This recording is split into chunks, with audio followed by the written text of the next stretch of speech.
إن الحمد لله نحمده ونستعينه ونستغفره ونعوذ بالله من شرور أنفسنا ومن سيئات أعمالنا من يهده الله فلا مضل له ومن يضلل فلا هادي له وأشهد أن لا إله إلا الله وحده لا شريك له وأشهد أن محمدا عبده ورسوله أما بعد فإن خير الحديث كتاب الله وخير الهدي هدي محمد صلى الله عليه وآله وسلم وشر الأمور محدثاتها وكل محدثة بدعة وكل بدعة ضلالة وكل ضلالة في النار. أعوذ بالله السميع العليم من الشيطان الرجيم من همزه ونفخه ونفثه. بسم الله الرحمن الرحيم. رب اشرح لي صدري ويسر لي أمري واحلل عقدة من لساني يفقهوا قولي. بسم الله الرحمن الرحيم. إن الله وملائكته يصلون على النبي يا أيها الذين آمنوا صلوا عليه وسلموا تسليما. اللهم صل على محمد وعلى آل محمد كما صليت على إبراهيم وعلى آل إبراهيم إنك حميد مجيد. اللهم بارك على محمد وعلى آل محمد كما باركت على إبراهيم وعلى آل إبراهيم إنك حميد مجيد.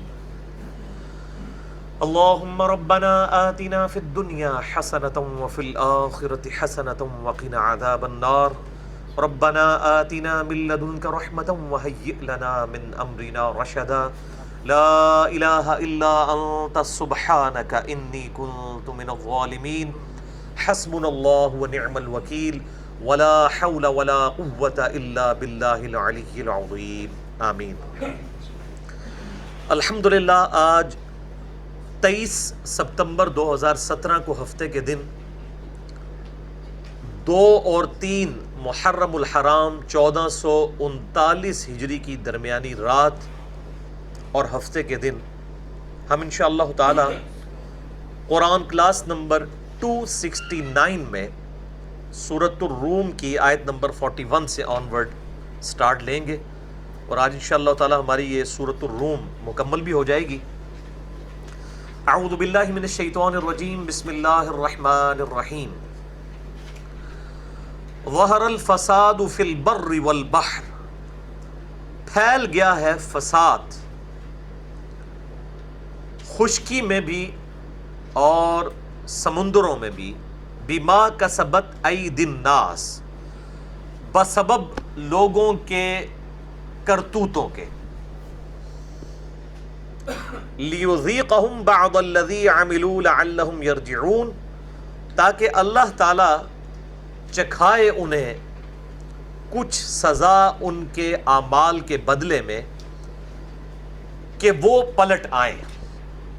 یہ قرآن حکیم کی بڑی مشہور ترین آیت ہے، سورۃ الروم آیت نمبر 41، جس میں اللہ تعالیٰ نے جو زمین میں فساد پھیلا ہے، چاہے خشکی پہ ہو چاہے تری میں، اس کی ریزنز میں سے ایک ریزن یہ بتائی ہے کہ لوگوں کے کرتوت.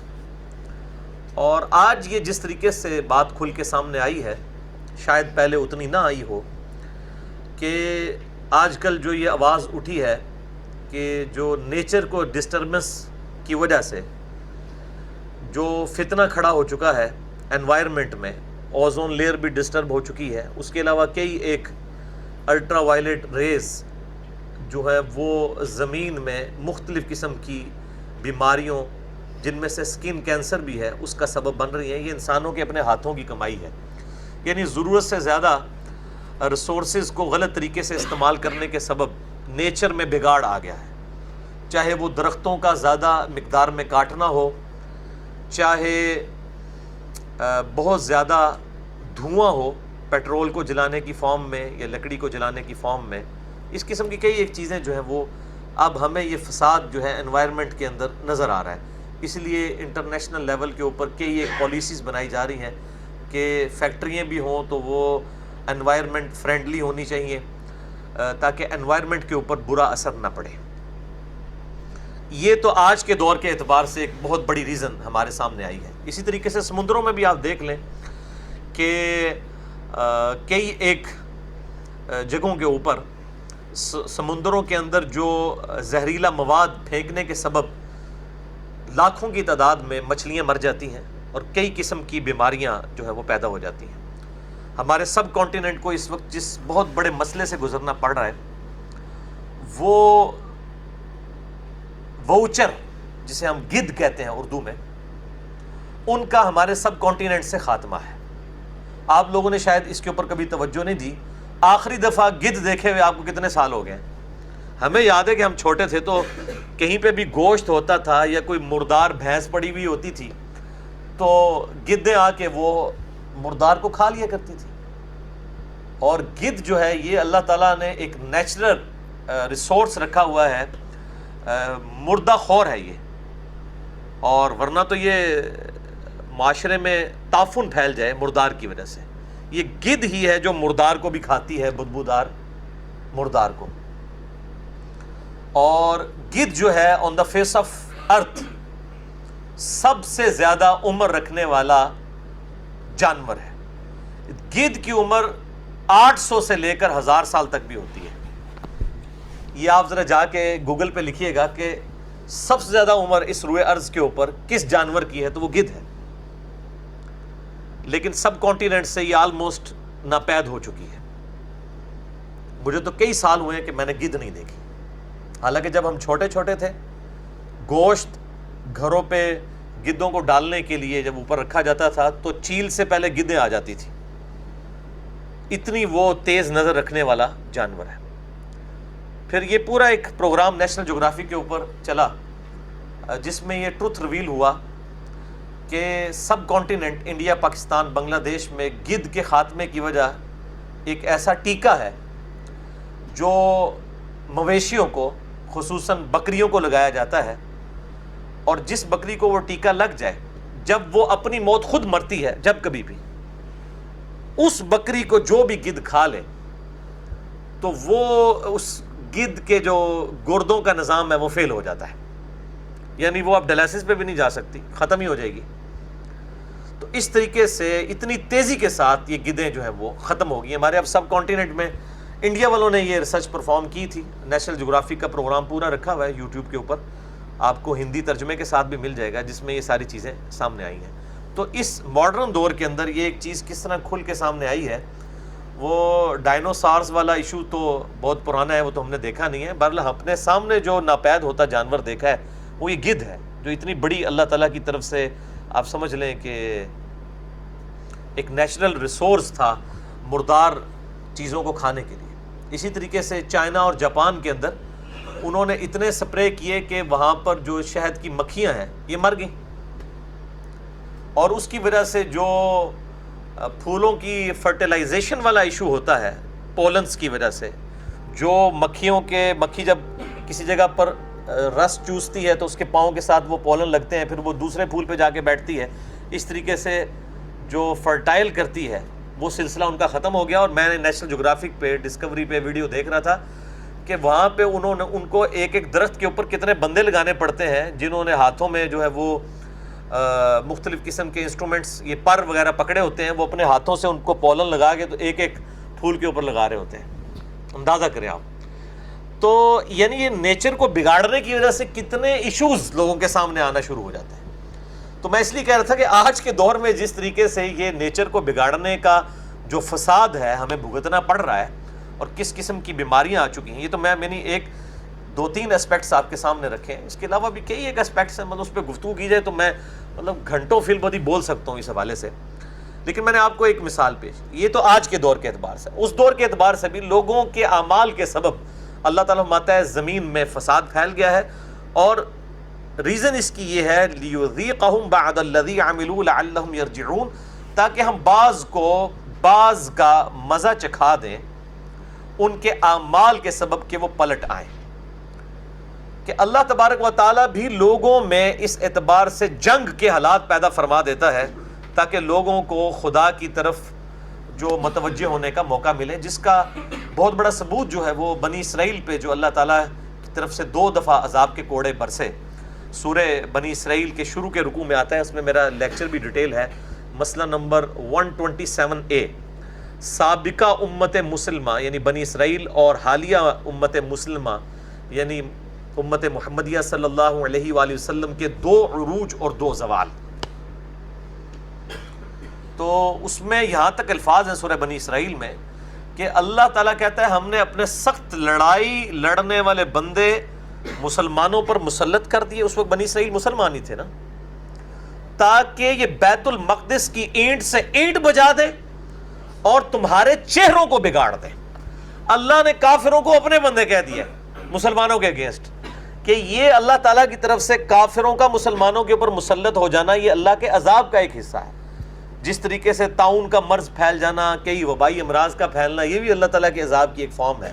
اسی طریقے سے کئی ایک نیچرل جو ڈیزاسٹرز ہوتے ہیں, سیلاب کا آ جانا, زلزلوں کا آ جانا.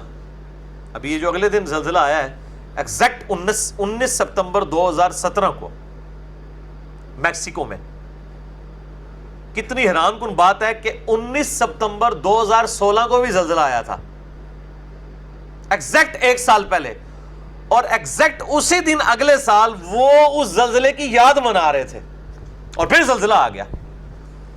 اور ریکٹر سکیل پہ 7.5 سے لے کے 7.7 تک اس کی شدت تھی. یہ 19 ستمبر 2017 کی بات کر رہا ہوں میں, آج 23 ستمبر ہے, 6 دن پہلے کی, 4 دن پہلے کی. اور یقین کریں وہ بلڈنگز جس طریقے سے جھولی ہیں اور کس طریقے سے گری ہیں, آپ یوٹیوب پہ اور ویڈیوز دیکھیں, بندہ دہشت کھا جاتا ہے. کسی نے سوچا بھی نہیں تھا کہ یہ معاملہ ہو جائے گا کہ ایگزیکٹ اسی دن اگلے سال ہسٹری اپنے آپ کو ریپیٹ کر رہی ہے. لیکن پھر بھی جنہوں نے عبرت حاصل کرنی انہوں نے کرنی, جنہوں نے نہیں کرنی تو انہوں نے نہیں کرنی. تو اللہ تعالیٰ تو اپنی قدرت کی نشانیاں اس طریقے سے دکھاتا رہتا ہے, اور اس کی ریزن اللہ تعالیٰ فرماتا ہے لعلہم یرجعون, تاکہ لوٹ آئیں لوگ ہماری طرف. یعنی جب انسان تکلیف میں ہوتا ہے نا, اس وقت ہی خدا کی یاد آتی ہے. جب سب کچھ صحیح چل رہا ہو نا تو انسان سمجھتا ہے ایسے ہی ہوا کرتا ہے. جب ٹائم پہ بارش ہو جائے اور فصلیں جو ہے وہ اگانا شروع کر دیں اور سال کے دانے پورے ہو جائیں تو انسان کہتا ہے ہاں ایسے ہی ہوتا ہے یار, برسات کے موسم میں بارش ہوتی ہی ہے اور خزاں کے موسم میں یوں پتے جھڑتے ہی ہیں اور بہار میں بہار آتی ہی ہے. تو وہ انسان سمجھتا ہے شاید یہ اسی طریقے سے it is physical phenomena of nature. لیکن ہر فزیکل فینومینا آف نیچر کے پیچھے گاڈ ہے. God is the only explanation of all the physical phenomena in this universe. اس کائنات میں ہونے والے ہر قدرتی جو بھی عوامل ہیں ان کے پیچھے خدا ہے. ہر ایک چیز کو جب آپ ڈیپ ڈگ کریں گے الٹیمیٹلی ریزن یہی سامنے آئے گی کہ خدا کے کرنے سے ہوا ہے. کیا ہوا؟ زلزلہ آیا. کیوں آیا؟ ٹیکٹونک پلیٹس کی ڈسٹربنس کی وجہ سے. کیسے آ گیا؟ وہ کہتے ہیں it is physical phenomena of nature. ایسا ہی ہوا کرتا ہے. ایسا ہی کیوں ہوا کرتا ہے؟ اسی میں تو قیامت مضمر ہے. ان پلیٹوں کو کون ڈسٹرب کر دیتا ہے؟ ان کو کان سے پکڑ کے کون یہ حکم دیتا ہے کہ اب تمہاری ڈسٹربنس کا وقت آ گیا؟ اسی کے پیچھے تو خدا ہے. بہرحال سائنس کو کریڈٹ جاتا ہے کہ سائنس نے اپنی عاجزی تسلیم کر لی ہے. سائنس نے ڈکلیئر کر دیا کہ ہمارا جو دائرہ کار ہے وہ صرف اس فزیکل ورلڈ کے ساتھ ہے اور 2 سوالوں کے ساتھ, کیا اور کیوں. کیا ہوا؟ زلزلہ آیا. کیوں آیا؟ ٹیکٹونک پلیٹس کی ڈسٹربنس کی وجہ سے. جو تیسرا سوال ہے ہاؤ, کیسے ہوا, وہ کہتے ہیں یہ ہمارا سوال ہی نہیں ہے, یہ ہم سے اوپر کی چیز ہے. اسی کے پیچھے تو خدا ہے. یہ پھر آپ کو ایکوائرڈ نالج میں اس کا جواب نہیں ملے گا, بلکہ ریویلڈ نالج میں ملے گا, وحی کے علم میں. ایکوائرڈ نالج تو سائنس کا ہے. The knowledge obtained through observations and experiments is known as science. وہ تو اس فزیکل ورلڈ کے ساتھ تعلق رکھتی ہے. لیکن جو ریویلڈ نالج جو انبیاء کے ذریعے اللہ تعالیٰ انسانیت کو دیتا ہے, وہ پھر انسان کو اس طرف گائیڈ کرتا ہے کہ یہ کائنات میں جو کچھ ہو رہا ہے کسی کے کرنے سے ہو رہا ہے. ہر چیز کے پیچھے الٹیمیٹ ریزن, جس کو سائنس کہہ دیتی ہے it is physical phenomena of nature, یہ قانون قدرت ہے, وہ اسی supreme being, super natural agency, supreme authority, creator of the universe, خدا کی طرف رہنمائی کرتا ہے. وہ ایک اکیلا خدا تمام ریلیجس اسکرپچرز کے اندر اور سائنٹیفکلی بھی اسی ایک ہی طرف سارے کے سارے اشارے جاتے ہیں اس پہ. میں نے مسئلہ نمبر 128 بھی ریکارڈ کروایا تھا. God is the only and alone creator of this universe. خدا ہی اکیلا اور یکتا پیدا فرمانے والا ہے اس کائنات کا. بہرحال بات کہاں سے کہاں نکل گئی کہ اللہ تعالیٰ فرماتا ہے کہ زمین میں فساد پھیل چکا ہے, خشکی میں بھی اور تری میں بھی, لوگوں کے اعمال کے سبب. یعنی اللہ تعالیٰ اعمال کے سبب ان کو مزہ چکھاتا ہے, ایک دوسرے کے ساتھ لڑائیاں ہوتی ہیں, پھر خدا کی طرف متوجہ ہوتے ہیں, اور یہی اللہ تعالیٰ نے اس کے پیچھے حکمت رکھی. اور یہی ایک انسان کی جو انڈیویجول زندگی کے اندر ایسے معاملات ہوتے ہیں ان کے پیچھے بھی یہی چیزیں ہیں. بہرحال یہ صرف اعمال کی شامت بھی نہیں ہوتی, بسا اوقات اللہ تعالیٰ کا ایک ڈیوائن رول ہے,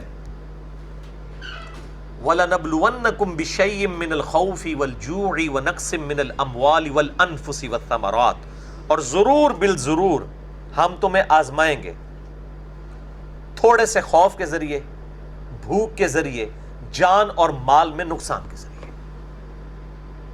وَبَشِّرِ الصَّابِرِينَ, پھر بشارت ہوگی صبر کرنے والوں کے لیے. الَّذِينَ إِذَا أَصَابَتْهُمْ مُصِيبَةٌ, وہ لوگ کہ جب انہیں مصیبت پہنچتی ہے, قَالُوا إِنَّا لِلَّهِ وَإِنَّا إِلَيْهِ رَاجِعُونَ, وہ کہتے ہیں بھئی یہ مصیبت اللہ کی طرف سے آئی تھی, ہم بھی تو اللہ کی طرف سے آئے ہیں, ہمیں بھی لوٹ کر اللہ ہی کی طرف جانا ہے. تو یہ کوئی ڈیفائن نہیں کر سکتا, کوئی پیٹ رول نہیں ہے کہ کسی پہ یہ تکلیف جو ہے وہ اس کے اعمال کے سبب آئی ہے یا اللہ کی طرف سے آزمائش ہے. ورنہ انبیاء اکرام پہ کتنی بڑی بڑی مصیبتیں آئی ہیں, تو کیا معاذ اللہ کوئی یہ کہہ سکتا ہے کہ ان کے اعمال کے سبب آئی ہیں؟ نہیں, اللہ تعالیٰ آزماتا ہے. آج کی ڈیٹ میں کوئی تھرمامیٹر کسی کے پاس نہیں ہے کہ کوئی کسی کو کہے کہ جی اس پہ جو ہے یہ دیکھیں جی اللہ کا عذاب آ گیا. جیسے فیس بک کے اوپر جن لوگوں سے انسان کی اپنی وہ یعنی جن سیاسی لیڈروں سے اختلاف ہوتا ہے, دوسری پارٹیوں کے لوگ کہتے ہیں دیکھو جی اللہ کا عذاب آ گیا. یہ کوئی ڈیفائن کر ہی نہیں سکتا کہ کس پہ اللہ کا عذاب آیا ہے, یا اس کے اعمال کے سبب ہوا ہے, یا اللہ نے اسے آزمائش میں ڈالا ہے. ورنہ اس امت میں چند بڑی آزمائشوں میں سے سیدنا حسین ابن علی رضی اللہ تعالیٰ عنہ علیہ السلام کی آزمائش ہے. اب ہم محرم 1439 ہجری کے اندر بیٹھے ہیں, آج 2 اور 3 محرم الحرام 1439 ہجری کی درمیانی رات ہے. تو سیدنا حسین کے بارے میں کیا کوئی یہ کہے گا کہ ان کے اعمال کے سبب ان کے اوپر یہ تکلیف آئی, اور ایسی تکلیف آئی جو نہ ان سے پہلے سنی نہ ان کے بعد سنی. یعنی کسی نبی کے ماننے والوں نے اپنے نبی کی وفات کے بعد ان کی اولاد کو اس طریقے سے ذبح نہیں کیا جس طرح اس امت نے کیا ہے. تو یہ بہت بڑی ایک تکلیف ان پہ آئی. تو ظاہر ہے جن کے رتبے سوا ہیں, اب ظاہر ہے کہ ان کو جب جنتی نوجوانوں کا سردار بنانا ہے تو اس آزمائش سے اللہ تعالیٰ نے گزارا. بہت بڑا ٹائٹل دینے کے لیے آپ کو اس بڑی تکلیف سے بھی گزارا جاتا ہے. تو یہ اللہ تعالیٰ ڈیفائن کرے گا کہ کسی کو تکلیف سے گزارا گیا اس کے اعمال کے سبب ہے, یا اس کے درجات بلند کرنے کے لیے ہے, یا اللہ تعالیٰ نے اس کے لیے ایک آزمائش کے طور پہ رکھا ہے. کسی شخص کو یہ حق حاصل نہیں کہ دوسرے کے اوپر یہ کہے کہ اس کے اوپر یہ مار پڑ گئی ہے اللہ کی. آپ کے پاس کون سا تھرمامیٹر ہے؟ ہو سکتا ہے آپ کے اوپر خود پڑی بھی ہو مار, آپ لوگوں کے بارے میں ڈیفائن کر رہے ہو. تو یہ تو کوئی نہیں ڈیفائن کر سکتا. بہرحال اس حوالے سے ایک آیت بڑی اہم ہے, میں چاہ رہا ہوں یہاں پہ ہم کراس ریفرنس کے طور پہ کور کر لیں. اب مجھے تو اندازہ نہیں تھا, میں تو سوچ رہا تھا آج اگلی صورت بھی شروع کریں گے, لیکن اب چونکہ میں فی البدی ایک, اور یہی خوبصورتی ہوتی ہے ہمارے درس کی, میں نے کوئی تیاری نہیں کی ہوتی ہے کہ میں نے آج اس جملے کے اوپر کیا کیا آگے بولنا ہے. جو میں فی البدی گفتگو کرتا ہوں, اللہ تعالیٰ جو بھی یعنی رہنمائی فرما دیتا ہے اس حوالے سے. اور یہ اس کانٹیکس میں ایک آیت ہے بڑی اہم ہے, میں چاہ رہا ہوں کراس ریفرنس کے طور پہ ہم اس کو کور کر لیں. وہ ہے سورۃ الحدید. آپ پارہ نمبر جو ہے وہ نکال لیں, 27 کی بالکل آخری صورت ہے سورۃ الحدید, جس میں اللہ تبارک و تعالیٰ نے بہت بڑا ٹروتھ ریویل کیا ہے. آپ کے اس بلو والے قرآن پاک میں ہے, یہ پیج نمبر 541, اور نیچے سے ہے یہ 5ویں لائن. یہ بہت بڑا یونیورسل ٹروتھ ہے خدا کی طرف سے. اعوذ باللہ من الشیطان الرجیم, بسم اللہ الرحمن الرحیم. سورۃ الحدید آیت نمبر 22. ما اصاب من مصیبت, اور کوئی مصیبت نہیں جو تمہیں پہنچتی, فی الارض, اس زمین میں, ولا فی انفسکم, اور نہ یہ کہ وہ تمہاری جان میں آتی ہے. چاہے زمین پر کوئی آفت آئے زلزلے کی، سیلاب کی شکل میں، یا کسی کو کوئی کینسر ہو جائے، کوئی اس کو موذی مرض لاحق ہو جائے، اللہ تعالیٰ فرماتا ہے چاہے تمہاری جانوں پہ کوئی مصیبت آئے یا ایز اے ہول پوری کی پوری کمیونٹی اور معاشرے سوسائٹی کے اوپر آئے، الا فی کتاب، مگر یہ کہ وہ پہلے ہی لوح محفوظ میں لکھی ہے، من قبل ان نبرأہا، اس سے پہلے کہ ہم اسے ظاہر کر دیں. اللہ تعالیٰ فرماتا ہے یہ ساری تکلیفیں ہم نے لوح محفوظ میں پہلے ہی لکھ لی ہیں کہ ایسا ہوگا.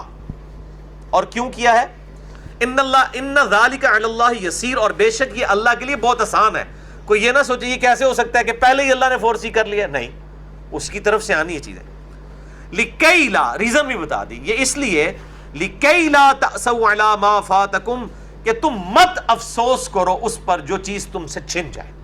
کسی سے آنکھیں چھن گئی، اچھی صحت چھن گئی، اچھا کاروبار چھن گیا، اچھی نوکری چھن گئی، ماں چھن گئی، باپ اولاد کچھ بھی چھن گیا، اس پہ افسوس نہ کرو. ولا تفرحوا بما آتاکم، اور مت شیخی بگاڑو، مت شیخی بگاڑو، مت اتراؤ اس پر جو ہم نے تمہیں دیا ہے. یعنی کسی کو اگر اللہ تعالیٰ نے اچھی صحت، دولت یا اچھا منصب یا سٹیٹس دیا ہے تو اس پہ وہ اکڑے بھی نہ. کسی کو دے کے آزمایا، کسی سے لے کے آزمایا. واللہ لا یحب کل مختال فخور، اور اللہ تعالی ہر شیخی بگاڑنے والے کو، اترانے والے کو پسند نہیں فرماتا. تو یہ وہ یونیورسل ٹروتھ ہے اس حوالے سے کہ اللہ تعالیٰ نے اپنی ڈیسٹنی میں، تقدیر میں، لوح محفوظ میں یہ تمام کی تمام چیزیں لکھ دی ہوئی ہیں. باقی مسئلہ تقدیر بہت ایک سمجھ لیں کمپلیکس ایشو ہے. اب میں اس کو ادھر ہی ان اٹینڈڈ چھوڑتا ہوں. میں آلریڈی تقریباً 7 سے 8 گھنٹے میں 4 نشستوں میں مسئلہ تقدیر اور انسان کی پیدائش کا مقصد اور اللہ کی طرف سے رزق کی تقسیم کا ایشو 4 ویڈیو لیکچرز ریکارڈ کروا چکا ہوں یہاں پہ ہی. مسئلہ نمبر 103، 104، A B C، یہ 4 ویڈیوز. جسے شوق ہو تو مسئلہ تقدیر کے حوالے سے دیکھ سکتا ہے. قل سیروا فی الارض، اے محبوب صلی اللہ علیہ وآلہ وسلم ان سے فرماؤ کہ زمین میں چل پھر کر دیکھو. فانظروا کیف کان عاقبۃ الذین من قبل، کہ ہم نے تم سے پہلے لوگوں کے ساتھ کیا کیا. کان اکثرہم مشرکین، جن میں سے اکثر مشرک تھے. یعنی یہ تعویل خاص کے اعتبار سے مشرکین عرب کے بارے میں ہے کہ تم ہمارے پیغمبر صلی اللہ علیہ وآلہ وسلم کے ساتھ ہٹ درمی کا معاملہ کر رہے ہو، حق بات قبول نہیں کر رہے، تو چل پھر کے دیکھو. تم شام تجارت کے لیے اب جاتے ہو، راستے میں ان قوموں کے کھنڈرات موجود ہیں کہ جن کو ہم نے تباہ و برباد کر دیا تھا. فَأَقِمْ وَجْهَكَ لِلدِّينِ الْقَيِّمِ، بس اپنا رخ سیدھا کر لو اس سیدھے قائم دین کے اوپر. من قبل، اس سے پہلے، ان یأتی یوم لا مرد لہ من اللہ، کہ وہ دن آ جائے جو اللہ کی طرف سے ٹلنے والا نہیں. یعنی موت کا وقت، موت سے پہلے پہلے اللہ کی طرف رجوع لے آؤ. بخاری اور مسلم کی حدیث ہے کہ جو مر گیا اس کی قیامت قائم ہوگی. تو قیامت بھی مرتے ہی شروع ہوگی. تو قیامت کیا ہے؟ دن سے پہلے یا اپنی موت سے پہلے پہلے اللہ کی طرف رجوع لے آؤ، جو اللہ کی طرف سے ٹلنے والا نہیں. یومئذ یصدعون، اس روز یہ لوگ جدا جدا ہو جائیں گے. یعنی جو اہل ایمان ہیں وہ الگ ہو جائیں گے، باطل اور پہ چلنے والے کفار الگ ہو جائیں گے. بالکل جس کو کہتے ہیں نا نکھیڑ کے چیزیں علیحدہ علیحدہ کر دیتی ہیں جان کے. من کفر فعلیہ کفر، جس نے کفر کی روش اختیار کی تو اس کے کفر کا وبال بھی اسی پہ ہوگا.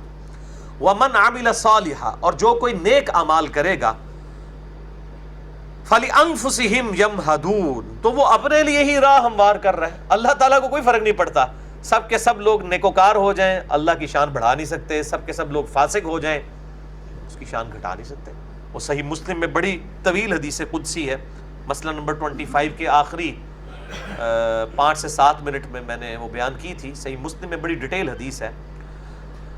اس میں یہ بھی الفاظ ہے کہ اے جن و انس، اللہ تعالیٰ فرماتا ہے اے جن و انس، اگر تم سب کے سب اس شخص کی مانند ہو جاؤ جو تم میں سب سے نیک ہے تو میری شان کو بڑھا نہیں سکتے. اور اے جن و انس، اگر تم سب کے سب اس فاسق اور گناہگار شخص کی مانند ہو جاؤ جو تم میں سب سے زیادہ گناہگار ہے تو میری شان کو گھٹا نہیں سکتے. یعنی اللہ تعالیٰ تو پاک ہے. سبحان ربک رب العزت عما یصفون. تمہارا رب پاک ہے ہر اس چیز کی برائی سے جو لوگ اس کی طرف منسوب کرتے ہیں. وسلام علی المرسلین، اور سلامتی ہو پیغمبروں پر جو واقعی ٹرو اوبیڈینٹ تھے اپنے خدا کے، اپنے اللہ کے. والحمد للہ رب العالمین، اور تمام تعریفیں اللہ کے لیے. اللہ کو کوئی فرق نہیں پڑتا. اللہ تعالیٰ بے نیاز ہے. اللہ الصمد.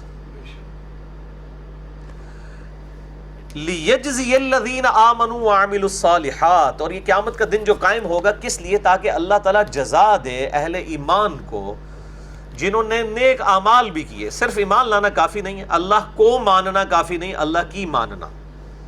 من فضلی، اپنے فضل سے. انہ لا یحب الکافرین، بے شک اللہ تعالیٰ کفار کو، ناشکری کرنے والوں کو پسند نہیں فرماتا. یعنی کفران نعمت ہم اردو میں بھی لفظ استعمال کرتے ہیں. یہ عربی میں کفر کا مطلب یہ نہیں ہوتا کہ اس سے مراد کوئی ہندو یا سکھ یا عیسائی ہے. کفر کہتے ہیں انکار کرنے کو. مسلمان ہو کے بھی کوئی کافر ہو سکتا ہے کہ وہ عملاً کافر ہو. جیسے صحیح مسلم میں حدیث ہے جس نے جان بوجھ کے نماز چھوڑی. اس بندے کے کفر اور اسلام کے درمیان فرق جو ہے وہ نماز ہے. اور ابو داؤد ترمذی کی حدیث ہے کہ جس نے جان بوجھ کے نماز چھوڑی گویا اس نے کفر کیا.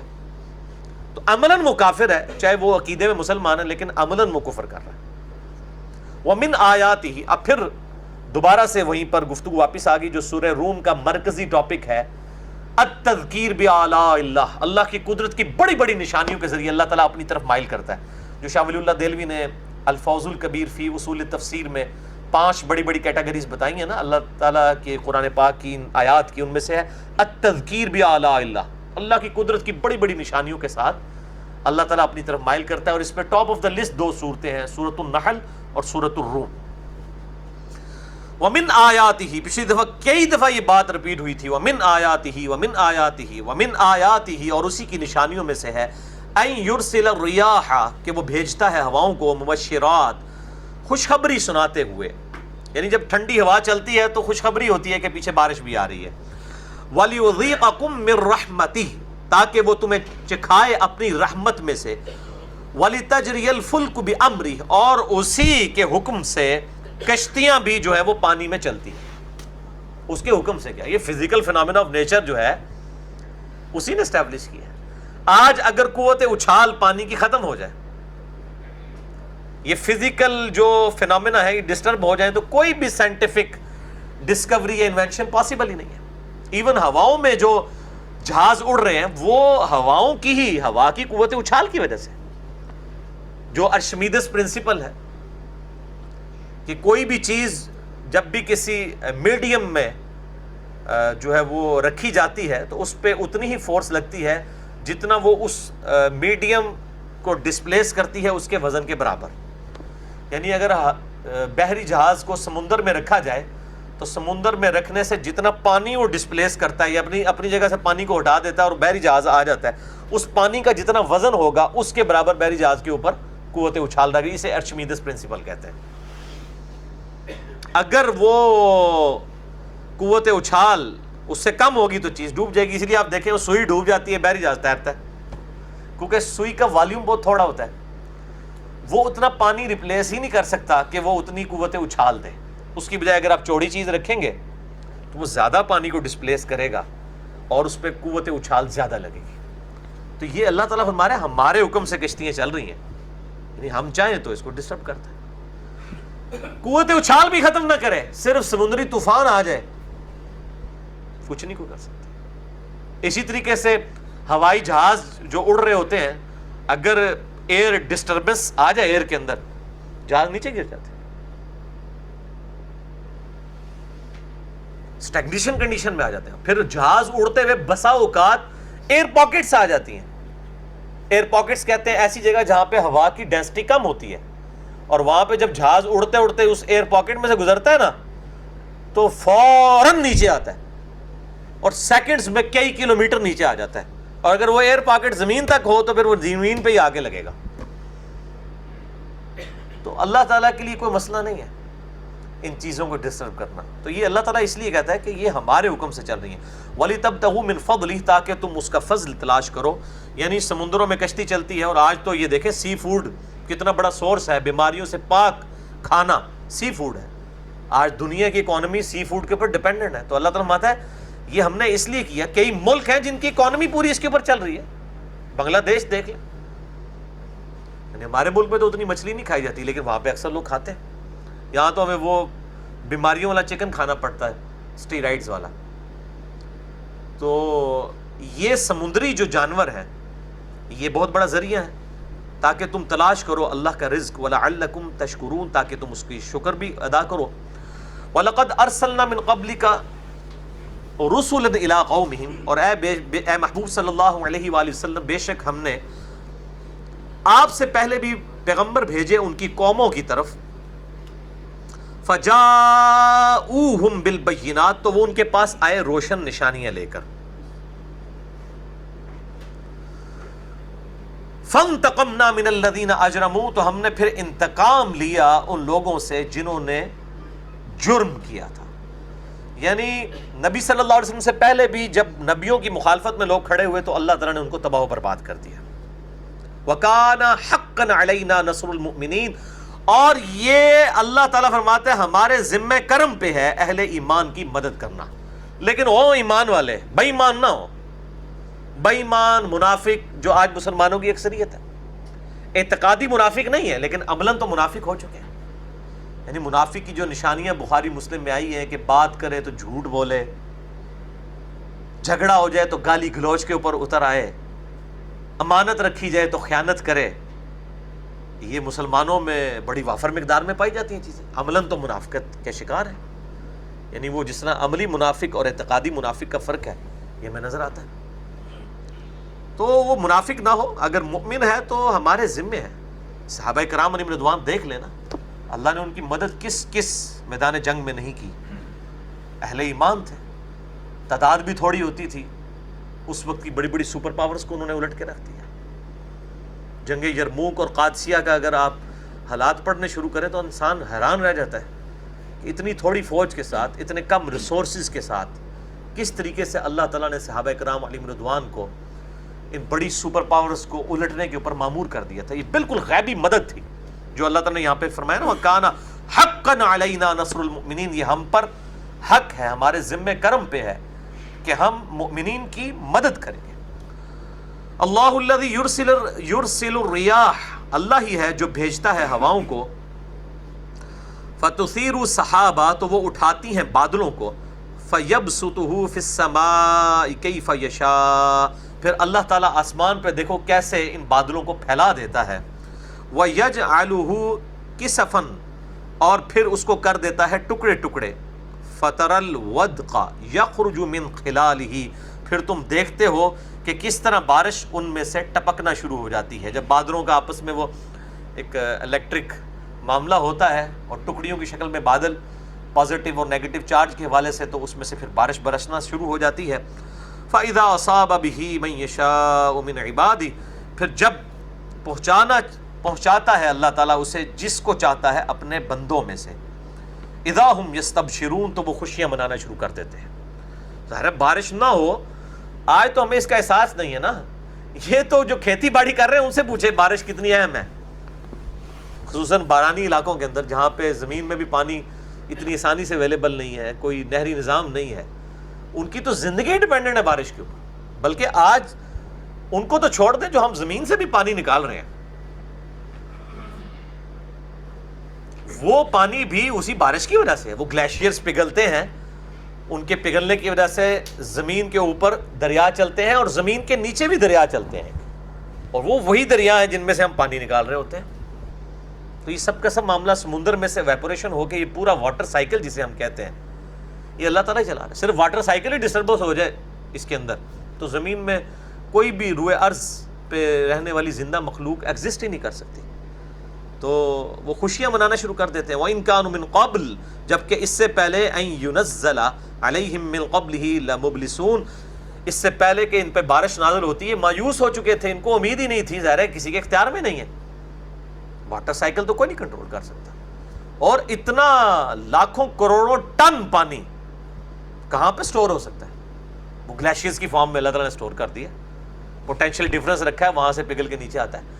ورنہ یہ سمندر کو اٹھا کے سٹور کرنا پڑ جائے پہاڑوں کے اوپر تو پہاڑوں پہ تو اتنی جگہ ہی نہیں ہوتی ہے، تو برف کی فارم میں ہی وہ وہاں پہ گرتے ہیں نا، تو تبھی وہ پھر پگھلتے ہیں گلیشیئرز، اور یہ پانی اوپر بھی دریا چلتے ہیں اور نیچے بھی چلتے ہیں.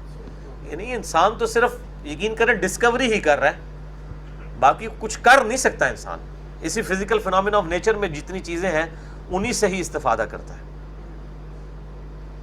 فانظر الی آثار رحمت اللہ، پس دیکھو اللہ کی رحمت کی علامتوں کو. کیف یحیی الارض بعد موتها، کس طرح اللہ تعالیٰ پانی کے ذریعے مردہ زمین کو زندہ کرتا ہے، اس میں سے ہریالی اگتی ہے. ان ذالک لمحیی الموتى، بے شک وہی اللہ مردوں کو بھی زندہ کرے گا. یہ اس میں سے مورل لیسن، جیسے ایک سٹوری کا مورل لیسن ہوتا ہے نا، ان تمام فزیکل فنامنا آف نیچر کا مورل لیسن یہ ہے کہ مرنے کے بعد اللہ نے تمہیں زندہ کرنا ہے، بندے دے پتر بن جاؤ، سیدھے ہو جاؤ. یہ مورل لیسن ہے اس کا. اسی طریقے سے اللہ تعالیٰ مردوں کو بھی زندہ کرے گا. وَهُوَ عَلَىٰ كُلِّ شَيْءٍ قَدِيرٌ، اور اللہ تعالیٰ ہر چیز کے اوپر وہ اللہ قادر ہے. وَلَئِنْ أَرْسَلْنَا رِيحًا، اگر ہم ان کے پاس ایسی ہوا بھیج دیں، فَرَأَوْهُ مُصْفَرًّا، جس کے اثر سے وہ دیکھیں کہ زرد ہو جائے، لَظَلُّوا مِن بَعْدِهِ يَكْفُرُونَ، ان کی سرسبز کھیتیاں جو ہیں وہ زرد پڑ جائیں، یعنی ایسی گرم ہوا لودار چلے کہ ان کی کھیتیوں کو وہ جلا کر رکھ دے. اور آپ کو پتہ ہے سبزہ جو ہے جب بالکل مردہ حالت میں پہنچتا ہے تو وہ زرد ہو جاتا ہے. کئی بار جب لوئیں چلتی ہیں گرمیوں کے اندر، گرم ہوائیں، تو سبزہ ختم ہو جاتا ہے اور وہ گھاس بھی جو ہے وہ بالکل تنکا بن جاتی ہے. یہی کچھ فصلوں کے ساتھ اللہ تعالیٰ اگر کر دے، من بعدہ یکفرون، تو اس کے باوجود وہ کفر پہ اڑے رہیں گے. یعنی جس نے بات نہیں ماننی ہے، دل بےایمان تھے اجتا ٹھیر، جو یہ تکلیفیں بھی دیکھے گا نا، وہ اس طرف اس کا دھیان، جس نے بات نہیں سمجھنی اس طرف نہیں جائے گا کہ یہ خدا کے کرنے سے ہو رہا ہے، میں خدا کی طرف رجوع لاؤں. اور جو رجوع لانے والا ہے وہ تو ظاہر ہے پھر لے کے آئے گا. فَإِنَّكَ لَا تُسْمِعُ الْمَوْتَى، تو اے محبوب صلی اللہ علیہ وسلم بے شک آپ مردوں کو سنا نہیں سکتے. وَلَا تُسْمِعُ الصُّمَّ، اور نہ ہی بہروں کو، صُمَّ الدُّعَاء، اپنی پکار کو. یعنی جو عقل کے اندھے اور بہرے ہیں، یعنی جو بات ماننے والے نہیں ہیں. ایک تو سویا ہوا شخص ہے، اس کو تو جگایا جا سکتا ہے، لیکن ایک شخص آنکھیں بند کر کے زبردستی لیٹا ہوا ہے، اس کی نیت ہی نہیں ہے اٹھنے کی، اس کو کون جگا سکتا ہے؟ کوئی بھی نہیں جگا سکتا. وہ پہلے ہی جاگ رہا ہے. جاگے ہوئے کو آپ کیسے جگائیں گے؟ وہ جاگنے ہی نہیں چاہ رہا، مکرا بن کے لیٹا ہوا ہے. یہی علماء کا حال ہوتا ہے کہ آپ عام آدمی کو کوئی بات بتاتے ہیں نا تو وہ اس کے کان کھڑے ہو جاتے ہیں، بات سن لیتا ہے. لیکن جب آپ یہی کسی ایک فرقہ پرست مولوی کو کوئی حق بات بتاتے ہیں نا تو وہ فوراً اس کے کان کھڑے ہو جاتے ہیں کہ یار یہ کون سی بات کر رہا ہے. یعنی یہ فرقہ واری اتنی بڑی لعنت ہے، اس لیے قرآن پاک میں اس کو کنڈیم کیا گیا. وَاعْتَصِمُوا بِحَبْلِ اللَّهِ جَمِيعًا وَلَا تَفَرَّقُوا، اللہ کی رسی کو مل کر مضبوطی سے تھام لو اور آپس میں فرقوں میں مت بٹو. بہرحال اے نبی صلی اللہ علیہ وآلہ وسلم، جو مردے ہیں، عقل کے مردے ہیں، ان کو آپ نہیں سنا سکتے. اذا ولوا مدبرین، جب کہ وہ پیٹ پھیر کر بھی جا رہے ہوں. یعنی جس نے بات نہیں ماننی ہے نبی آپ صلی اللہ علیہ وآلہ وسلم کی تبلیغ بھی اسے نفع نہیں دے گی. اس میں آپ کا کوئی قصور نہیں، بلکہ وہ سننے والا ہی بے ایمان ہے. وما انت بہاد العمی عن ضلالتہم، اور اے محبوب صلی اللہ علیہ وسلم آپ اندھوں کو جو گمراہی کی اندھیروں میں غرق ہیں ان کو آپ ہدایت نہیں دے سکتے. ان تسمع الا من یؤمن بآیاتنا، آپ تو بات اسی کو سنا سکتے ہیں جو ہماری آیات کو ماننا چاہے. فہم مسلمون، اور اس کے وہ سر تسلیم خم کرنا چاہے اس کو ہی آپ ہدایت دے سکتے ہیں. یہ کتنا خطرناک معاملہ ہے.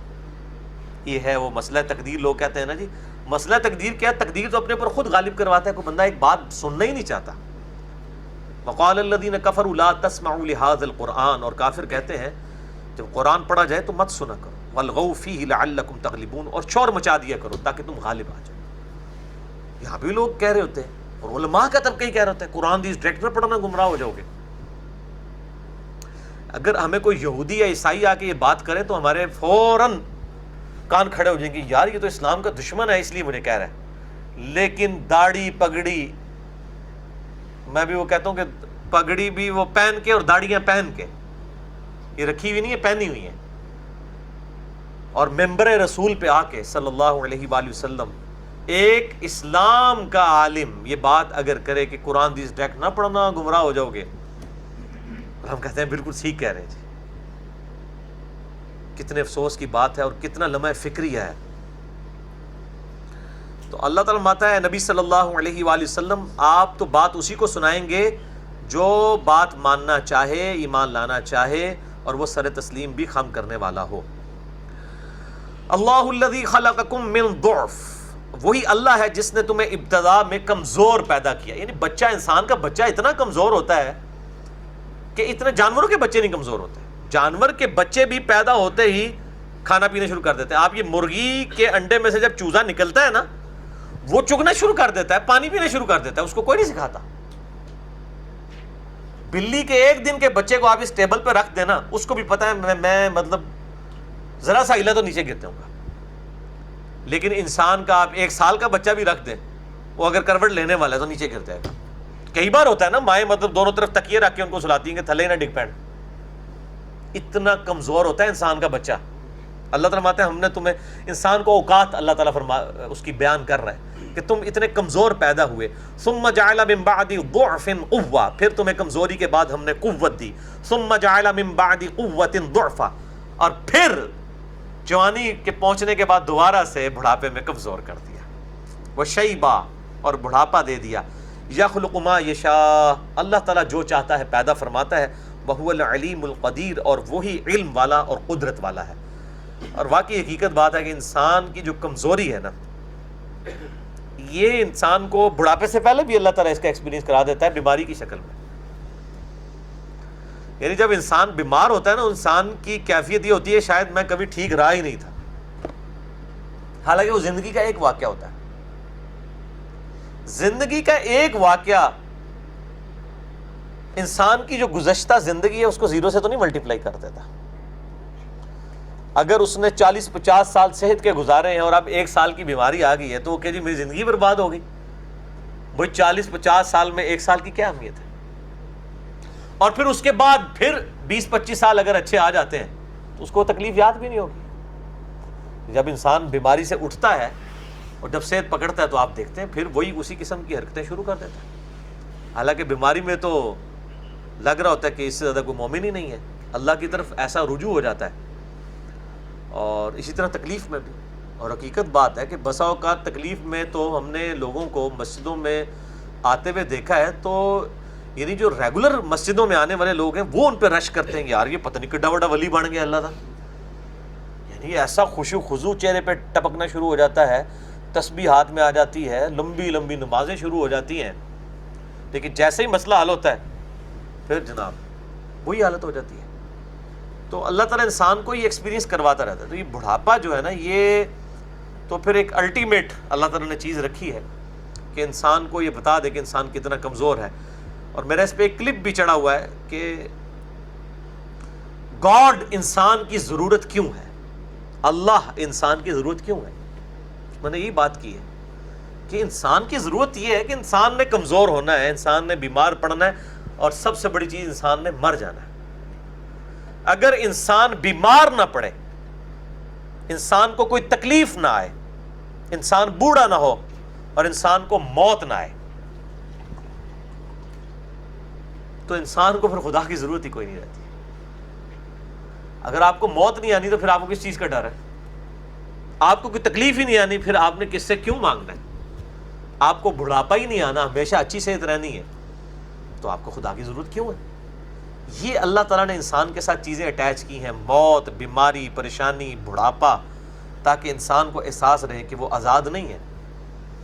اس نے اپنے آپ کو خود پیدا نہیں کیا، کسی کے بنانے سے پیدا ہوا ہے، اور جس کے بنانے سے پیدا ہوا ہے اس کی اطاعت اختیار کرنا ضروری ہے. وَيَوْمَ تَقُومُ السَّاعَةُ يُقْسِمُ الْمُجْرِمُونَ، اور جب قیامت قائم ہوگی تو مجرم قسمیں اٹھائیں گے، مَا لَبِثُوا غَيْرَ سَاعَةٍ، کہ وہ دنیا میں تو نہیں رہے مگر ایک لمحے کے لیے. 50,000 سالہ جب قیامت کا دن ہوگا اس میں یہ 50 سال کیا آٹے میں نمک بھی نہیں ہے. تو انسان کہے گا یار میں تو دنیا میں تو یار کوئی اصل زندگی تو آپ شروع ہوئی ہے. جو مولا علی رضی اللہ تعالیٰ عنہ علیہ السلام کا قول ہے کہ انسان سویا ہوا ہے، جب مرے گا تو جاگ اٹھے گا کہ یار اصل زندگی تو بعد میں شروع ہونے والی تھی، مجھے اس کی تیاری کرنی چاہیے تھی. تو قیامت والے دن بھی انسان کہے گا دنیا میں تو میں ایک لمحے کے لیے رہا، اصل تو اس زندگی کے لیے مجھے کچھ تیاری کرنی تھی. کذالک کانوا یؤفکون، یوں ہی وہ پہلے بھی غلط بیانی کیا کرتے تھے. یعنی وہ کہتے تھے آخرت کوئی نہیں ہے، یہ دنیا کی زندگی سب کچھ ہے، اور اگر آخرت ہوئی بھی تو وہاں بھی اللہ کے ہاں ہمارے لیے بھلائی ہوگی. کچھ بھی ہے اللہ تیرے محبوب کی امت سے ہیں، بے ایمان ہیں، ٹھگ ہیں، بے نمازی ہیں، اللہ جو کچھ بھی ہے تیری نسبت و کام آئی جائے گی تیرے نبی کی. یہ سیم وہی عقیدے جو یہودیوں کے اندر پائے جاتے تھے. سورہ بقرہ قرآن کے شروع میں ہے ہی اسی لیے ہے تاکہ اللہ تعالیٰ اس امت کو بتائے کہ تم سے بھی لاڈلی ایک امت تھی اپنے زمانے کی، جس میں اللہ نے 3 کتابیں بھیجی، تورات، انجیل اور زبور، اور ہزاروں انبیاء مبعوث کیے. لیکن جب اللہ تعالیٰ کے ساتھ انہوں نے نافرمانی کی روش اختیار کی، پھر اللہ تعالیٰ نے ان کو ایسا مردود کیا کہ آج تک وہ مردود بارگاہ ہیں. تو اس سے پہلے بھی تم دنیا میں غلط بیانی کرتے تھے. وقال الذین اوتوا العلم، اور وہ لوگ کہیں گے پھر قیامت والے دن جنہیں دنیا میں علم دیا گیا تھا، والایمان، اور ایمان. آپ دیکھیں علم کو ایمان سے پہلے ذکر کیا گیا. علم کے بغیر کا جو ایمان ہے نا وہ ڈوگما ہی ہو سکتا ہے. آپ کیا سمجھتے ہیں جو ہندو مندروں میں جا رہے ہیں ان کو مندروں میں کچھ بھی نہیں مل رہا؟ کیا ان کو سکون نہیں مل رہا؟ یقیناً مل رہا ہے، تو تبھی بار بار جا رہے ہیں نا. جتنا آپ کو خانہ کعبے جا کے اور زمزم پی کے سکون ملتا ہے، ہندوؤں سے اگر آپ پوچھیں وہ کہتے ہیں جی گنگا میں نہا کے اور مندروں میں جا کے ہمیں سکون ملتا ہے. سکھوں سے پوچھیں گے وہ کہیں گے گردواروں میں سکون ملتا ہے. کرسچن سے میری بات ہوئی ہے، وہ کہتے ہیں جی ہم تو اتوار والے دن جب چلے جاتے ہیں نا ایک دفعہ گرجا تو یہ روحانی سکون مل جاتا ہے. یعنی جو جدھر لگا ہوا ہے وہ اس سکون کی تلاش میں اس نے اپنے آپ کو انگیج کیا. کسی نے جو ہے وہ ہالی ووڈس کی فلم کے اندر سکون تلاش کیا ہوا ہے، کسی نے گیمز کے اندر سکون تلاش کیا ہوا ہے، اور کسی نے اپنے ریلیجن میں، پھر ریلیجن کے اندر بھی فرقے بنے ہوئے ہیں. اگر آپ اہل تشیع سے پوچھیں گے وہ کہیں گے ہمیں ماتم کر کے سکون ملتا ہے. اور آپ اگر ناسبی اہل حدیث میں گھسے ہوئے سے پوچھیں گے وہ کہیں گے جی ہمیں محرم میں یزید کی شان میں جمعے پڑھا کے سکون ملتا ہے. ان کی تو بیماری کا کوئی علاج نہیں کیا جا سکتا. اور اگر آپ بریلوی حضرات سے پوچھیں گے وہ کہیں گے ہمیں ربیع الاول میں جلوس نکال کے سکون ملتا ہے. چاہے مسجد میں 10 بندے بیٹھے ہوئے ہوں، ہم نے اسپیکر لگانے ہیں اور پورے محلے کو پوری رات تک محفل نعت زبردستی سنانی ہے. چاہے کوئی بیمار ہے، کوئی بوڑھا ہے، کسی کی نیند اڑ رہی ہے، بھاڑ میں جائے. ہمیں تو سکون ہی سے ملتا ہے کہ جب تک 1 کلومیٹر دور تک نہ آواز جائے. تو اس میں سکون تلاش کر رہے ہیں. تو یہ سیلف میڈ لوگوں کے سکون ہے. تو اللہ تعالیٰ فرماتا ہے کہ اہل علم اور ایمان والے، علم کی بنیاد پہ اگر ایمان ہوگا وہ ایکسیپٹیبل ہوگا. ادروائز ہو سکتا ہے کہ آپ بغیر علم کے اللہ پر ایمان لائیں تو شاید اللہ کے ساتھ وہ صفات منسوب کر دیں جو اللہ کے شان ہی نہیں، الٹا اللہ تعالیٰ ان سے ناراض ہوتا ہے. اب جنہوں نے وحدت الوجود کا عقیدہ گھڑا وہ اللہ کی توہین میں تو نہیں گھڑا، اس کی محبت میں سب کچھ کیا. اس قسم کے جو واقعات اسرائیلی روایات کے اندر آتے ہیں انبیاء اکرام کی توہین پر مبنی اور خدا کے عشق کے اوپر، مطلب کیا کیا باتیں ہیں. مطلب وہ جی ایک بندہ تھا جی، وہ اللہ تعالیٰ سے مخاطب ہوا کہ اے اللہ تو میرے سامنے آئے، میں تجھے نہلاؤں، میں تجھے کنگھی کروں. موسیٰ علیہ السلام نے اسے ڈانٹا اور موسیٰ علیہ السلام نے کہا بھی خدا کی یہ صفات نہیں ہے، تو اللہ تعالیٰ نے موسیٰ کو ڈانٹ دیا. اندازہ کرو، یعنی وہ خدا جس نے پیغمبروں کو بھیجا ہی اس لیے ہے تاکہ وہ لوگوں کو روشناس کروائیں اللہ کی صفات سے. وہ اللہ جو قرآن میں کہہ رہا ہے لیس کمثلہ شیء، اللہ کی مثل کوئی شے نہیں ہے، وہو السمیع البصیر، اور وہ سننے والا دیکھنے والا ہے. تو یہ تو قرآن میں تعلیمات ہے کہ اللہ کے ساتھ کوئی ایسی تشبیہ بیان نہ کی جائے کہ اللہ میرے پاس آئے، میں اس کو نہلاؤں، میں اس کی کنگھی کروں، میں اس کو جوتیاں پہناؤں. کہتے ہیں جی عشق دیاں گلاں نے، لعنت ہے تہاڈے عشق تے، تو تہاڈے عشق کڑنے والے ہوتے ہیں بھی. اللہ دے بندے قرآن پڑھو. لیس کمثلہ شیء، اللہ کی مثل کوئی شے نہیں ہے. اللہ تعالیٰ کہتا ہے میرے لیے کوئی تمثیل نہ بیان کرو. وَلَا تَقُولُوا عَلَى اللَّهِ إِلَّا الْحَقِّ، اللہ کے بارے میں کوئی بات نہ منسوب کرو مگر وہ جو سچی ہے. اور سچی بات آپ کو کس نے بتانی ہے؟ بزرگوں، بابوں نے یا نبیوں نے؟ انبیاء. اور نبیوں کی تعلیمات سینہ بسینہ آنی ہے یا کتابوں کی شکل میں آنی ہے؟ کتابوں کی شکل میں آنی ہے۔ سینہ بسینہ تو وہ جس فرقے کا سینہ ہوگا وہ اسی فرقے کی اس کے اندر گندگی گھسی ہوئی ہوگی، لیکن کتاب میں نہ اس میں حق، اس میں باطل نہ آگے سے داخل ہو سکتا ہے، نہ پیچھے سے، نہ دائیں سے، نہ بائیں سے۔ حق تو یہ ہے۔ تو میں اس لیے کہتا ہوں نا کہ جی وہ خالص دودھ آپ کو دودھی سے نہیں ملے گا، بھینس کے نیچے سے ملے گا۔ دودھی نے تو ہو سکتا ہے جناب وہ گٹر کا پانی وچ پایا ہوئے، کسی تالاب کا پانی ڈال دیا ہو، لیکن جن کی عقیدت وابستہ ہے ان کے تو دودھ میں سے اگر وہ ڈڈو بھی نکل آئے نا، مینڈک بھی، وہ کہے گا نہیں نہیں جناب یہ معرفت دی گل ہے، تو ہم نہیں سمجھ آئی، یہ ڈڈو نہیں ہے، کوئی اور چیز ہے، یہ خالص دودھ کی نشانی ہے۔ یعنی وہ تعویل، میں آپ کو سمجھانے کے لیے مثال دے رہا ہوں کہ اگر انسان باطل تعویلات پہ اترے اس کا کوئی اینڈ نہیں ہے، کوئی حل ہی نہیں ہے اس بات کا۔ تو اللہ تعالیٰ فرماتا ہے جو اہل علم اور ایمان والے لوگ ہیں وہ کہیں گے لقد لبثتم فی کتاب اللہ الی یوم البعث، کہ تم اللہ کی تقدیر میں روز قیامت تک ٹھہرے رہے ہو، یعنی دنیا کی زندگی اس کے بعد جو تم نے برزخ کی قبر کی زندگی گزاری ہے۔ فہذا یوم البعث، تو یہ ہے آج اٹھنے کا دن، ولکنکم کنتم لا تعلمون، لیکن تم اس حقیقت سے آنکھیں پھیرے ہوئے تھے، جان بوجھ کے مکرے بنے ہوئے تھے، جانتے ہی نہیں تھے گویا کہ فَيَوْمَئِذٍ لَا يَنْفَعُ الَّذِينَ ظَلَمُوا مَعْذِرَتُهُمْ، پھر اس دن ظالموں کو، اللہ کے مجرمین کو ان کی معذرت کرنا نفع نہیں دے گا۔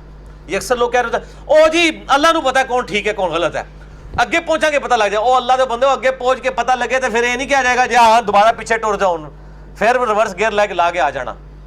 آگے پہنچ کے پتہ لگا اگر غلام احمد قادیانی دجال کے ماننے والوں کو قیامت والے دن پتہ چلا کہ یہ جھوٹا پیغمبر تھا تو کیا ان کو پتہ لگنا فائدہ دے گا؟ تو یہ بات کیوں کرتے ہیں جی آگے جا کے پتہ چلے گا؟ او بھائی ادھر پتہ لگنا چاہیے، آگے تو آگے پتہ نہیں لگے گا، لگ پتہ جائے گا۔ یہ نہ کہا کریں آگے جا کے پتہ چل جائے گا، پتہ لگ جائے گا، پتہ لگے گا نہیں، لگ پتہ جائے گا، لیکن پھر واپس آنے کا ٹائم نہیں ہوگا۔ تو اس دن کوئی معذرت قبول نہیں ہوگی، وَلَا هُمْ يُسْتَعْتَبُونَ، اور نہ ہی ان کی توبہ قبول کی جائے گی۔ وَلَقَدْ ضَرَبْنَا لِلنَّاسِ فِي هَذَا الْقُرْآنِ مِنْ كُلِّ مَثَلٍ، اور بے شک ہم نے لوگوں کی اصلاح کے لیے اس قرآن میں کئی مثالیں بیان کر دی ہیں۔ وَلَئِنْ جِئْتَهُمْ بِآيَةٍ، اور اے نبی صلی اللہ علیہ وسلم اگر آپ ان کا منہ مانگا معجزہ بھی ان کے سامنے لے آئیں، یعنی قرآن میں اللہ نے اس طریقے سے سمجھایا ہے تب یہ لوگ بات نہیں مان رہے ہیں، تو اگر آپ ان کا منہ مانگا معجزہ بھی لے آئے نا، جو یہ کہتے ہیں، جو سورہ بنی اسرائیل کے آخری رکوع میں آتا ہے کہ اے نبی تم آسمان پہ چڑھ کے بتاؤ، تمہارے لیے کوئی باغ ہو جس میں تم نہریں رواں کر دو، جس کے کانٹیکسٹ میں نے 4 نشستوں میں کوئی 6.5 گھنٹے کی گفتگو معجزات، کرامات، استدراج کے اوپر مثلا نمبر 131 ABCD ریکارڈ کروا دی تھی۔ تو اے نبی صلی اللہ علیہ وآلہ وسلم آپ منہ مانگا معجزہ بھی ان کو دکھا دینا، تو کیا کہیں گے؟ یہ کیا کہیں گے؟ لَيَقُولَنَّ الَّذِينَ كَفَرُوا، تو وہ لوگ جو بات کے انکاری ہیں، بات ماننے کے موڈ میں نہیں ہیں، وہ کہیں گے ان انتم الا مبتلون، تم تو نہیں ہو مگر باطل پرست، نبی کو کہہ دیں گے۔ اسی لیے میں کہتا ہوں کہ یہ جو علماء کا طبقہ ہے یہ اتنا خطرناک طبقہ ہے کہ ان کی جو نحوست ہے اتنی بڑی نحوست ہے، میں علماء سو کی بات کروں، علماء حق کی نہیں، کہ یہ وقت کے پیغمبر کی دعوت بھی نہیں قبول کرنے دیتے۔ یہودیوں کو کس بات نے نبی علیہ السلام کی دعوت سے روکا؟ علماء یہود نے۔ یہودیوں کو کس بات نے عیسیٰ علیہ السلام کو پیغمبر ماننے سے روکا؟ علماء یہود نے۔ عام آدمی تو بیچارے امی تھے، ان کو کیا پتا تھا؟ تو علماء کا فتنہ اتنا خطرناک فتنہ ہے، علماء سو کا، بگڑے ہوئے علماء کا، کہ وقت کا پیغمبر بھی آ کے دعوت دینا تو لوگ اس کی دعوت قبول نہیں کرتے بلکہ ان علماء کے پیچھے گمراہ ہو جاتے ہیں۔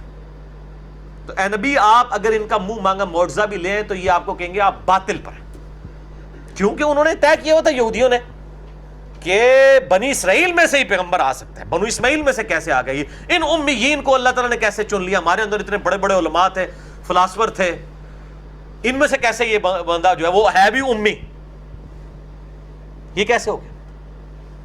آج بھی یہ ہے کہ آپ دین کی معقول دعوت بھی کسی کو پیش کریں تو وہ کہیں گے نہیں جناب یہ تو مطلب مدرسوں میں سے مودودی صاحب رحمہ اللہ تعالی اتنی بڑی ایک جینیس پرسنالٹی لوگوں کے سامنے آئے، لوگوں نے کہا جناب جی وہ تو یہ تو پرسنالٹی علماء کے طبقے میں سے کیوں نہیں آئی ہے؟ بھائی اگر اللہ تعالیٰ نے بنی اسرائیل کو نہیں چنا اور بنو اسماعیل کو چن لیا پیغمبر آخر الزمان صلی اللہ علیہ وآلہ وسلم کے لیے، اسی طریقے سے اگر اللہ نے اس طبقے کو، جو طبقہ جو ہے وہ دین بیچ رہا تھا اور پروفیشن بنائے ہوئے تھا اور لوگوں کو حق بات سے دور کر کے اپنے بزرگوں کے خیالات پھیلا رہا تھا، ان سے اگر اللہ تعالیٰ نے ہاتھ چوک لیا تو انسان تو کچھ نہیں کر سکتا۔ ہزاروں مشائخ، ہزاروں علماء موجود تھے نا، لیکن پاکستان کس نے بنایا؟ محمد علی جناح نے، جس کی داڑھی بھی نہیں تھی۔ خدا نے اس کو چوز کر لیا نا۔ قول و فعل میں تضاد نہیں تھا، سچے انسان تھے۔ ان سے کسی نے پوچھا کہ آپ یہ اتنی ایفرٹ آپ نے جو پٹ کی ہے، آپ اس کا بدلہ کیا چاہتے ہیں؟ تو پتہ ہے محمد علی جناح نے کیا فرمایا؟ انہوں نے کہا میں صرف ایک چیز چاہتا ہوں کہ جب میں اللہ کے حضور مر کے پیش ہوں تو اللہ تعالیٰ ایک جملہ بول دے، ویل ڈن مسٹر جناح، مسٹر جناح تم نے بہت اچھا کام کیا۔ اس ایک جملے کے لیے میں نے اپنی زندگی گزاری ہے۔ تو یہ اخلاص کا لیول تھا نا۔ یہ جتنے بڑے بڑے آج بزرگوں کے نام کے اوپر لوگ ایک دوسرے کے گلے کاٹ رہے ہیں نا، وہ بزرگ اس ٹائم زندہ تھے سارے، اللہ نے انہوں نے توفیق دی تھی۔ تو آج اللہ نے بیچارہ نہ کہ مول ہے، اسی لیے پھر اللہ تعالیٰ کہیں ڈاکٹر اسرار کے ذریعے دعوت کا کام لے رہے ہیں، کہیں پہ مولانا مودودی کے ذریعے دعوت کا کام لے رہے ہیں، کہیں پر احمد دیدار صاحب کے ذریعے دعوت کا کام لیا جا رہا ہے، کہیں پہ ڈاکٹر ذاکر نائک کے ذریعے دعوت کا کام لیا جا رہا ہے، کہیں پہ نعمان علی خان کے ذریعے دعوت کا کام لیا جا رہا ہے۔ یہ اللہ تعالیٰ اپنے بندوں کو مبعوث کر رہے ہیں نا، کیونکہ ان مولویوں تو ہاتھ چوکلے ہوا ہے، انہوں نے کام ہی ایسے سن، انہوں نے مسلمانوں کو بانٹا، فرقوں میں لڑایا اور اپنی روٹی روزی چلائی۔ تو اللہ تعالیٰ ماتا ہے نبی اگر آپ ان کا منہ مانگا معجزہ بھی لیں تب بھی یہ آپ کو کہے کہ آپ باطل ہیں، کیونکہ دل بے ایمان تے اجتا ٹھہر۔ اگر دل بے ایمانی پہ اترا ہوا ہے تو حق بات کوئی مانیں گے ہی نہیں، پھر کہ یہی کہے گا یہ آٹا گندے ہلدی کیوں ہے۔ کذالک یطبع اللہ علی قلوب الذین لا یعلمون، اللہ تعالیٰ اس طریقے سے مہر لگا دیتا ہے ان لوگوں کے دلوں کے اوپر جو حق بات کو نہیں پہچاننا چاہتے، جاننا چاہتے۔ یعنی اللہ کی مہر بعد میں لگتی ہے۔ دوسری طرف آیا والذین جاہدوا فینا لنہدینہم سبلنا، جو لوگ ہماری راہ میں کوشش کریں گے ہم راہیں کھول دیں گے ان کے لیے، لیکن جو کوشش نہیں کرے گا، الٹا ہٹ درمی پہ اترے گا، پھر اللہ تعالیٰ کہتے ہیں ہم ان کے دلوں پر مہر لگا دیں گے۔ فاصبر، اور اے محبوب صلی اللہ علیہ وسلم پس آپ صبر کیجئے، ان وعد اللہ حق، بے شک اللہ کا وعدہ سچا ہے۔ کیا وعدہ؟ هو الذی ارسل رسولہ بالہدی ودین الحق لیظہرہ علی الدین کلہ، یہ وہی اللہ ہے جس نے دین حق کے ساتھ، الہدا یعنی قرآن اور دین حق کے ساتھ نبی صلی اللہ علیہ وآلہ وسلم کو مبعوث کیا تاکہ تمام ادیان پر غالب کر دے۔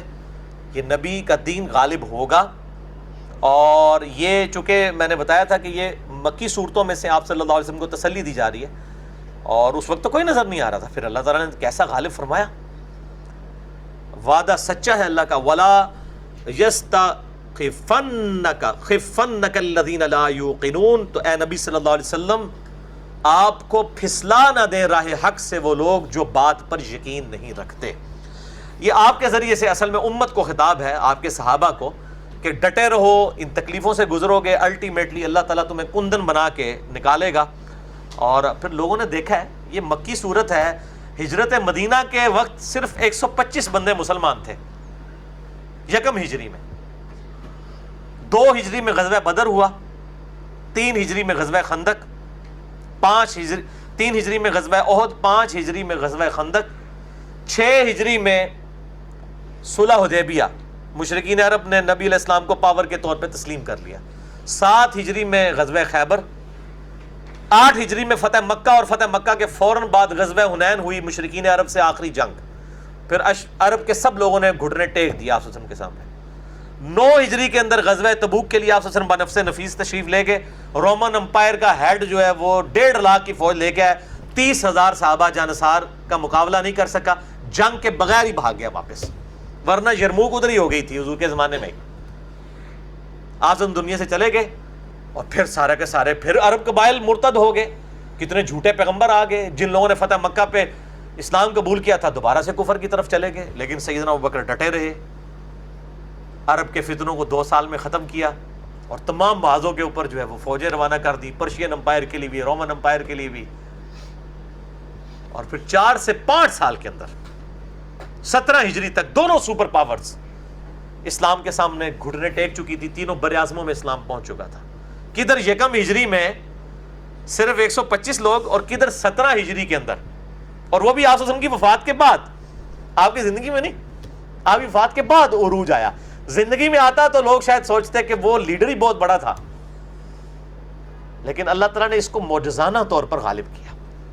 اور یہاں پہ آپ دیکھیں حضور کو جب یہ تسلی دی جا رہی ہوگی کہ ان وعد اللہ حق, اے نبی صبر کیجئے, فاصبر ان وعد اللہ حق, بے شک اللہ کا وعدہ سچا ہے, آپ کو پھسلا نہ دے ان لوگوں کی باتیں جو حق بات کو قبول کرنے کے لیے تیار نہیں ہے.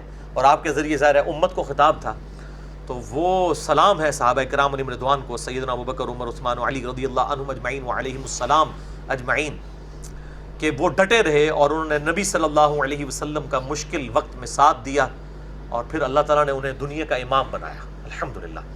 سورہ الروم مکمل ہوئی. انشاءاللہ اگلے ہفتے تو اب درس نہیں ہوگا, کیونکہ اگلے ہفتے 9 اور 10 محرم کی درمیانی رات آ رہی ہے. آپ کو پتہ ہے ہمارے ملک میں بھی سیکیورٹی ریزنز بھی ہیں, اس حوالے سے پھر میں نے سوچا ہے یہاں پہ بھی, چونکہ اہل تشیع بھائیوں کی طرف سے مجلسوں کا اہتمام ہوتا ہے اور روڈز وغیرہ کے اوپر بھی ہرڈلز ہوتی ہیں, تو بہتر یہ ہے کہ ہم اگلی کلاس کو سکپ کر دیں. اب اس سے اگلے ہفتے کو انشاءاللہ تعالی جو ہے وہ کلاس ہوگی, یعنی وہ 7 اکتوبر بنتا ہے. 7 اکتوبر کو انشاءاللہ تعالی نیکسٹ ہماری 270 نمبر کلاس ہوگی. اگلے ہفتے کو کلاس نہیں ہوگی, اس سے نیکسٹ ہفتے کو انشاءاللہ تعالی کلاس ہوگی, اور سورہ لقمان ہم انشاءاللہ تعالی شروع کریں گے. اللہ تعالیٰ سے دعا ہے جو حق بات میں نے کہی اللہ تعالیٰ ہمارے دلوں میں راسخ فرمائے. اگر جذبات میں میرے منہ سے کوئی غلط بات نکل گئی تو اللہ تعالیٰ ہمارے دلوں سے محو کر دے اور ہمیں معاف بھی کر دے. ہمیں کتاب و سنت کی تعلیمات پر عمل کر کے دوسرے بھائیوں تک پہنچانے کی توفیق عطا فرمائے. سبحانک اللہم و بحمدک, اشہد ان لا الہ الا انت, استغفرک و اتوب الیک, وما علینا الا البلاغ المبین. جزاکم اللہ خیرا.